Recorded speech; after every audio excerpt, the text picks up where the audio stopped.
Horror कहानियां थी। काला जादू। अपने बेटे रिशु के माथे से टपकते हुए पसीने को देखकर सविता की हालत खराब हो गई। ऐसा आज पहली बार नहीं हुआ जब रिशु नींद से घबरा कर जागा है। हाय मेरा बच्चा, न जाने किसकी नजर लग गई है तुझे। जब से मेरे बच्चे ने 10वीं के एग्जाम में स्कूल टॉप किया है तब से रोज बुरे बुरे सपने आने लगे हैं। हाँ माँ, मैंने आज फिर से एक काले साए को देखा। वो यहीं मेरी आंखों के सामने खड़ा था। माँ मुझे बचा लो माँ। वो मुझसे कह रहा था कि मुझसे बदला लेगा। माँ कहीं ये प्रशांत। चुप कर, कैसी बात कर रहा है? दोबारा उसका नाम मत लेना। तुझे पता है ना, उस प्रशांत ने आत्महत्या कर ली, तो बार बार उसका नाम मत लिया कर। मम्मी, क्या सच में प्रशांत ने आत्महत्या की थी? चुप कर, बहुत सवाल पूछता है आजकल। और फिर रात के वक्त सविता के पूरे घर में एक अजीब सा काला धुआं छाने लगा। गहरी नींद में सोई सविता की जैसे ही आंख खुली उसका दम घुटने लगा।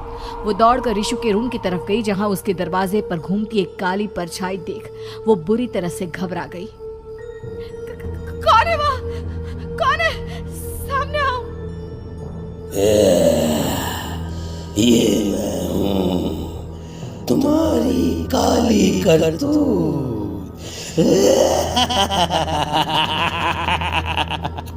और अब मैं तुम्हारे बेटे को ले जाने आया हूँ। नहीं, मेरे बच्चे को छोड़ दो प्लीज। मेरे रिशु को कुछ मत करना। वो परछाई रिशु के कमरे में घुस जाती है। सविता भी उसके पीछे पीछे दौड़कर जाती है और देखती है कि अब वो साया साफ नजर आ रहा था। वो सर से पैर तक खून में सना हुआ था और उसके शरीर के सारे अंग कटे फटे हैं। क्या चाहिए तुम्हें? तुम जो बोलोगे मैं करूंगी, लेकिन मेरे रिशु को छोड़ दो। उस परछाई ने रिशु को गर्दन से पकड़कर दीवार के सहारे हवा में उछाल दिया। रिशु जोर जोर से चिल्लाने लगा। माँ बचाओ मुझे, बचा लो माँ, ये मुझे मार डालेगा। माँ मुझे बचा लो माँ। नहीं ऐसा मत करो, मुझे मार दो लेकिन मेरे बच्चे को छोड़ दो। मैं तुम्हारे आगे हाथ जोड़ती हूँ। वो परछाई रिशु को जमीन पर गिरा देती है और अचानक वहां से गायब हो जाती है। रिशु, मेरा बच्चा, तू ठीक तो है ना? कुछ बोल बेटा, क्या हुआ है तुझे? मैं ठीक हूँ माँ। क्या हुआ था यहाँ पर? कुछ नहीं बेटा, कुछ नहीं। तू परेशान मत हो। हम कल ही गांव के बाहर जो तांत्रिक महाराज रहते हैं उनके पास चलेंगे। ठीक है माँ, हम जल्द ही उनके पास चलेंगे। मुझे बहुत डर लग रहा है माँ। ये बार बार मुझे डरावने सपने आना, ये सब हमारे साथ क्यों हो रहा है माँ? अगले दिन सविता अपने बेटे रिशु को लेकर गांव के बाहर तांत्रिक के पास जाती है। जिस जगह पर तांत्रिक रहा करता था वो जगह बहुत डरावनी थी। चारों तरफ कंकाल और खूब भूतियां नजर आ रही थी। गांव से दूर वीराने में उस जगह पर जोर से आंधी चल रही थी। रिशु ने डर कर अपनी माँ का हाथ पकड़ लिया। माँ मुझे बहुत डर लग रहा है। ये कैसी जगह है? देख बेटा, हमारे साथ जो कुछ भी हो रहा है उसका इलाज सिर्फ और सिर्फ ये तांत्रिक महाराज ही बता सकते हैं। अब यही है जो हमें प्रॉब्लम से बाहर निकाल सकते हैं।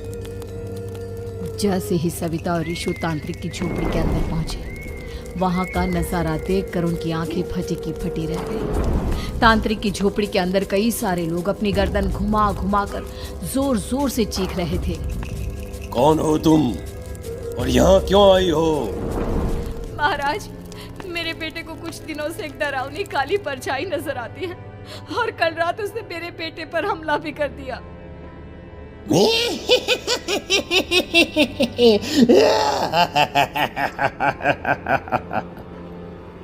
मम्मी हमें यहाँ से चलना चाहिए। ये जगह मुझे ठीक नहीं लगती। नहीं बेटा, ऐसा नहीं कहते। रुक जाओ, 2 मिनट के लिए रुक जाओ। क्या कहा? काली परछाई? तुम्हारे बेटे पर किसी काली परछाई ने हमला किया? हाँ महाराज, वो कह रही थी कि वो मेरे बेटे को कुछ कर देगी। कोई उपाय बताइए महाराज। मेरे बेटे के साथ कुछ गलत नहीं होना चाहिए। तुमने किसी दूसरे के साथ गलत किया है तो तुम्हारे साथ भी गलत होकर ही रहेगा। तुमने किसी की जान ली है, किसी को मार डाला है तुमने। नहीं महाराज, मैंने ऐसा कुछ नहीं किया। मैंने किसी की जान नहीं ली। मुझे कोई उपाय बताइए। लगता है तुम इतनी आसानी से नहीं मानोगी। मैं तुम्हें अभी उस काली परछाई से मिलवा देता हूँ और वही सारा सच तुम्हारे सामने लेकर आएगा। हाँ? सविता और ऋषु ने डर के मारे अपनी आंखें बंद कर ली। तभी अचानक तांत्रिक की झोपड़ी में अजीबोगरीब आवाजें गूंजने लगी। सविता और ऋषु बुरी तरह से कांप रहे थे। आंखें खोलो और अपने सामने देखो। क्या यही है वो जिससे तुम कल रात को मिली थी? बताओ मुझे। हाँ, इसने कल रात मेरे बेटे के ऊपर हमला किया था। ये उसी लड़के की भटकती हुई आत्मा है जिसे कुछ दिन पहले तुमने मार डाला था। मम्मी ये महाराज क्या कह रहे हैं? क्या सच में आपने किसी की जान ली है, किसी को मार डाला है? अगर हाँ तो बताइए ना मम्मी, किसको मारा है आपने? किसको? तुम्हारी माँ इतनी आसानी से सच नहीं बताएगी बेटा। इसने एक बच्चे की जान ली है। कहीं उसका नाम प्रशांत तो नहीं महाराज? वो मेरा दोस्त है, मेरा मतलब मेरा पड़ोसी है। सही पहचाना। देखा सविता, तुम्हारा खुद का बेटा भी जानता है कि तुमने किसी के प्राणों की बलि चढ़ा दी और इसीलिए अब उसकी बुरी आत्मा तुम्हारे घर में भटकती है। मुझे माफ कर दीजिए महाराज, मुझसे बहुत बड़ी गलती हो गई। प्रशांत हमारे पड़ोसी का बेटा था। हर बार उसके नंबर मेरे बेटे से ज्यादा आते थे और इसलिए मैंने उसके कमरे के बाहर काला जादू किया था, पर मुझे नहीं पता था कि वो मर जाएगा। तुम्हारे उसी काले जादू वाली गुड़िया के अंदर एक बुरी आत्मा थी जिसने उस बच्चे के दिमाग पर बुरा असर कर दिया और उसी की वजह से उस लड़के ने अपनी बालकनी से कूदकर आत्महत्या कर ली। इसकी वजह सिर्फ और सिर्फ तुम हो, तुम। नहीं महाराज, जो कुछ भी हुआ मुझे नहीं पता था कि प्रशांत अपनी जान दे देगा। प्रशांत की आत्मा इस वक्त तुम्हारे सामने खड़ी है, हमसे बात करना चाहती है। बोलो क्या कहना चाहते हो? मैं जीना चाहता था, बड़ा होकर कुछ बनना चाहता था। आपके बेटे से मुझे कोई परेशानी नहीं थी। अरे वो तो मेरा अच्छा दोस्त था। मुझे माफ कर दो बेटा, मुझसे बहुत बड़ी गलती हो गई, मुझे माफ कर दो। माफ करने से मुझे वापस जिंदगी नहीं मिल जाएगी। मेरे माँ बाप आज भी मेरे लिए रोते हैं। आपने मेरे साथ बहुत गलत किया है, बहुत गलत। और तभी अचानक प्रशांत की आत्मा वहां से गायब हो जाती है। सविता जोर जोर से रोने लगती है। सुन लिया तुमने? ये तुम्हारे अपने ही किए हुए पाप हैं जो इस तरह से तुम्हारे सामने आ रहे हैं। माँ, ये आपने अच्छा नहीं किया। सिर्फ 10th बोर्ड के एग्जाम में मैं टॉप कर पाऊं, इसलिए आपने मेरे दोस्त के ऊपर काला जादू कर दिया। नहीं मम्मी नहीं, अब हम कभी खुश नहीं रह पाएंगे, कभी नहीं। मेरे दोस्त की आत्मा को कभी शांति नहीं मिलेगी मम्मी, कभी नहीं। लेकिन मैंने जो कुछ भी किया सिर्फ तुम्हारे लिए किया। वो लड़का हमेशा फर्स्ट पोजीशन पर आ जाता था और इस वजह से हमेशा तुम्हारे मार्क्स कम पड़ते थे। मैंने तो सिर्फ उस पर एक छोटा सा काला जादू किया था बेटा। मुझे क्या पता था कि उसका ये नतीजा निकलेगा।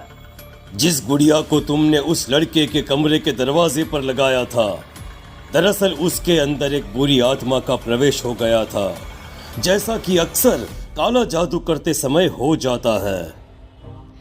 मुझे अपनी गलती का एहसास हो गया है। मैं प्रायश्चित करना चाहती हूँ, आप बताइए मैं क्या करूँ?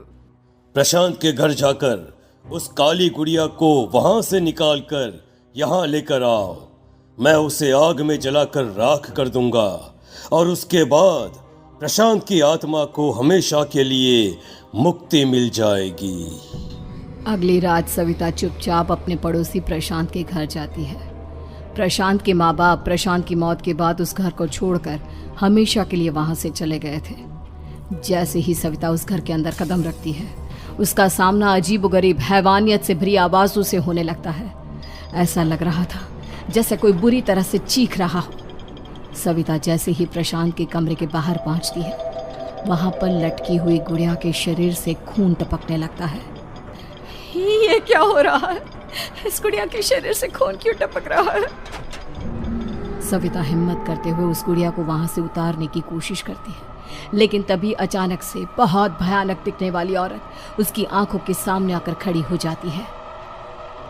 मैं यहाँ से कहीं नहीं जाऊंगी, और अगर तूने मुझे यहाँ से हटाने की कोशिश की तो मार डालूंगी मैं तुझे।